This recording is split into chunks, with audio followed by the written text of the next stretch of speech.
Welcome back to our channel, where ancient wisdom meets modern life, and where we explore the mysteries of existence, not with fear, but with clarity. It's always a joy to have you here, and today's video might be the most personally resonant one we've ever made. If you've ever looked at your life and thought, "Why is this happening to me?" Today, you may finally receive the answer. Because we are going to explore a timeless truth revealed across scriptures, philosophies, and even our daily experiences. It's not that heaven is unfair or fate is cruel, it's that cause and effect never miss. Everything you're encountering now is the direct result of something you've already set into motion. This might sound hard to hear at first, especially if you've gone through painful losses, injustice, heartbreak, illness, or setbacks. You might be tempted to say, "But I didn't deserve this." And from a limited view, that may seem true. But once you begin to see your life as a long, interconnected stream of causes and effects stretching beyond this lifetime, the pieces begin to fall into place. You begin to understand that the universe isn't punishing you, it's reflecting you. Let's begin with an ancient saying, "Man proposes, but heaven disposes." But what is this heaven? Is it an arbitrary God watching from above, a mysterious cosmic judge? In Buddhist understanding, heaven is simply another word for the laws that govern reality. It is karma. It is cause and effect. And it never forgets. In the Book of Changes, it says, "When virtue does not match position, downfall follows." This means that you may desire something, a job, a relationship, the goal, but if your internal qualities don't match it, it will collapse. Not because the world is cruel, but because your foundation is not ready. Think of a tower built on sand. No matter how magnificent it looks, it cannot endure. There was once a wealthy businessman who rose quickly. On the outside, he had everything: fame, fortune, influence, but he was arrogant, dismissive, manipulative.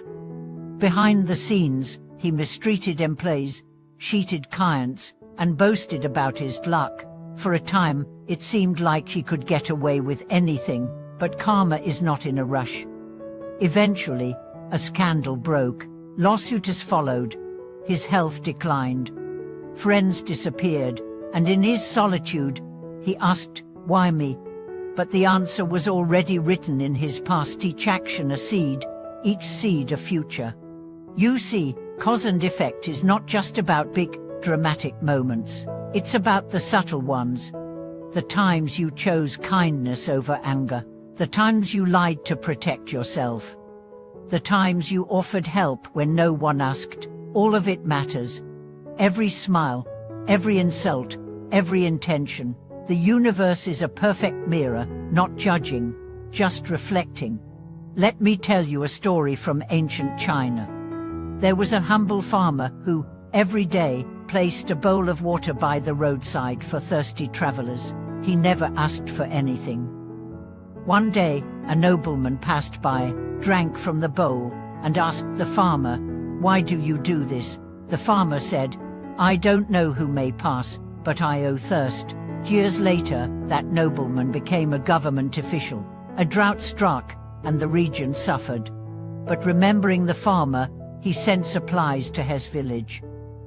The farmer's kindness returned not as coincidence, but as consequence. Now imagine your own life. Think of someone you know who seems to carry peace like a fragrance, someone who isn't flashy or powerful, but whom everyone trusts and respects.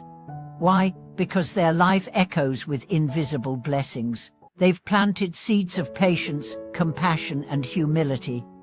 And now, even when storms come, they are rooted.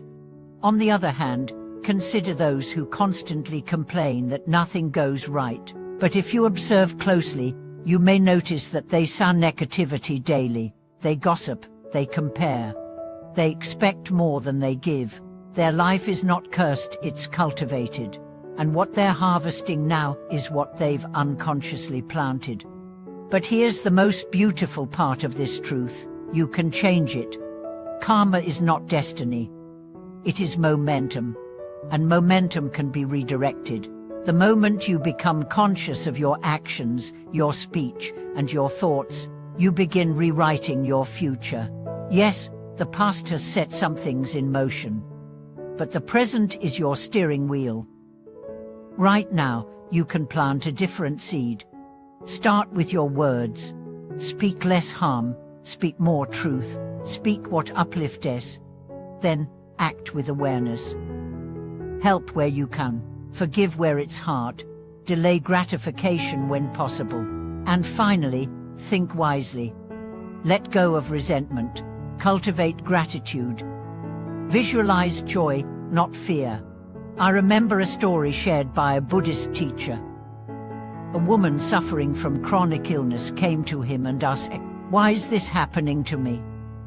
Instead of answering, he asked her, "How do you spend your days?"